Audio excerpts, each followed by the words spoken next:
muonyeshe tu mkono, mbula face. Kutokana na tuhuma za unyanyasaji dhidi ya mwanafunzi ambazo zimesababisha wasiwasi miongoni mwa wazazi na mamlaka kuhusu usalama, mahakama ya Kerugoya kaunti ya Kirinyaga imeweka tarehe 2 Aprili mwaka 2026 kwa ajili ya kutajwa kwa kesi ya ubakaji inayohusisha mwalimu katika shule ya viziwi ya Kerugoya. Hakimu mkazi mkuu wa Kerugoya ameagiza kesi hiyo kuendelea kutajwa siku iliyopangwa, huku wazazi wakikusanyika katika mahakama za Kerugoya kufuatilia taratibu na kudai haki.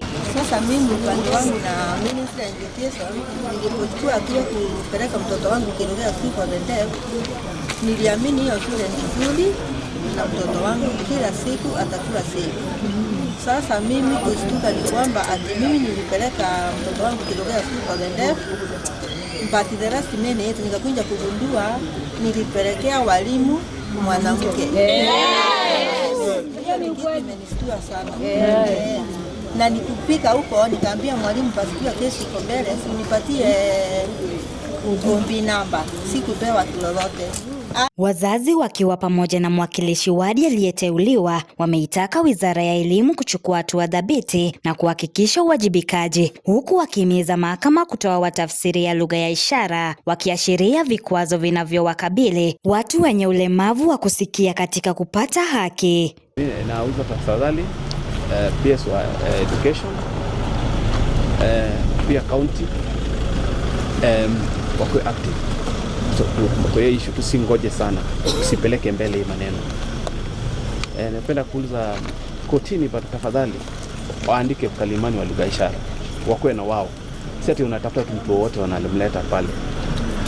Mwingine anaweza pata information wrong. So unasema wachukue time wakuwe active hata wao pale.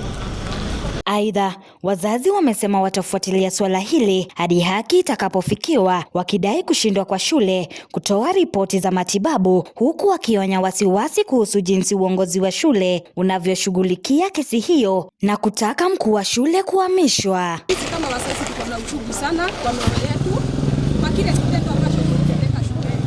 Sisi tumeleta watoto wetu shuleni na we entrust those teachers watuangalilie watoto, lakini instead ya kutuangalilia watoto unakuta watoto wengine wanatendewa mbele.